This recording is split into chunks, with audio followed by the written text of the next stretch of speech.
Peugeot 508 RXH. No, to bych chtěl nějak rozšifrovat.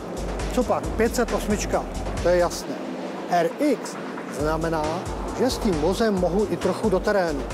No aha, to je jasný. Hybrid. Moc se mi líbí, že tato světová novinka není žádný lowdown.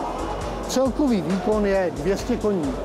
Pohonná jednotka je skutečně unikátní, a to z toho důvodu, že se jedná o spojení dieselového motoru a elektromotoru. To je světová novinka.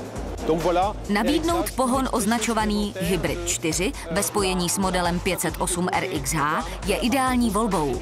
Ve městě umožní elektromotor jízdu s nulovými emisemi, v terénu naopak využijete možnost pohonu všech kol.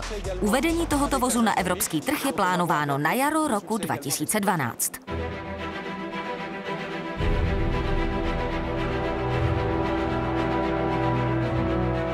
K výkonu motoru 2.0 HDI FAB, který je 163 koní, se přidává maximální nárazový výkon elektrického motoru 37 koní.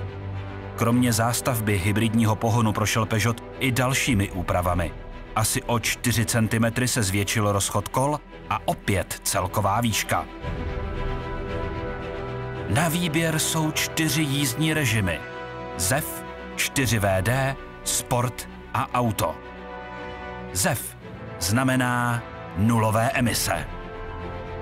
Auto prostě poručíte, aby jelo čistě na elektřinu, a to otočným ovladačem vedle páky převodovky. Dobíjení baterií je nezávislé.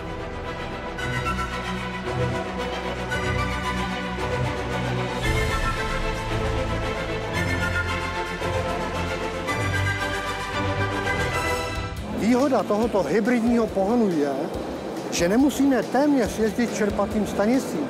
Spotřeba je totiž pouhé 4 litry nafty na 100 km. No a emise, ty jsou pouhých 107 gramů na 1 km.